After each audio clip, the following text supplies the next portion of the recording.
Now this year, or rather say next year, marks the 45th anniversary of the first Nightmare on Elm Street.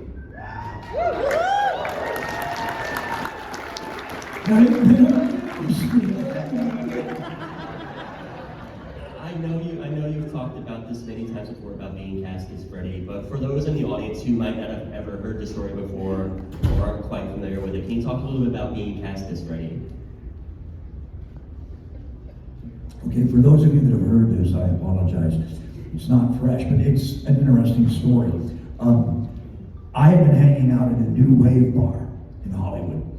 I was a busy actor. I was starring in a television show. And at this bar, they had galvanized steel shelves hanging from the ceiling on either end and televisions in them. And on one was a continuous loop of Eraserhead by David Lynch. Really great drinking video, right? And on the other end were selected scenes from Last House on the Left and The Hills Have Eyes by Wes Craven. And I had a crush on the little punk rock bartender girl. Oh, she was a cutie. And I would go in there and do a little day drinking if I was stuck in Hollywood at rush hour, you know, and watch the guys load in the band that was going to play that. So I get this call to come in for Nightmare on Elm Street. And it's a great script. It's a great script. But I can't quite see Freddy. You know, they mentioned he wears a sweater and that he has a fedora, but that's it. I can't really visualize the glove. And I'm thinking he's bigger than me. But I go in and I have an old beat up Datsun 2000 sports car, Japanese MG. And I pull up and I've been surfing a lot. I had a break in between the series and this audition. It was in my hiatus, my break. And I'd been surfing all the time. I was living in Venice, California then. And I was real tan, long blonde hair. I looked kind of like Billy Cat's ugly older brother.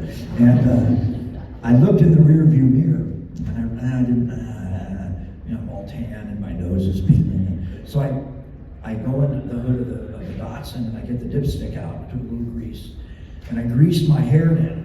So it made it a little darker, and I have fine hair anyway, and thinner, and a high hairline. So that made me look different. And then I went back in the car, and in the ashtray in the car, my buddy smoked.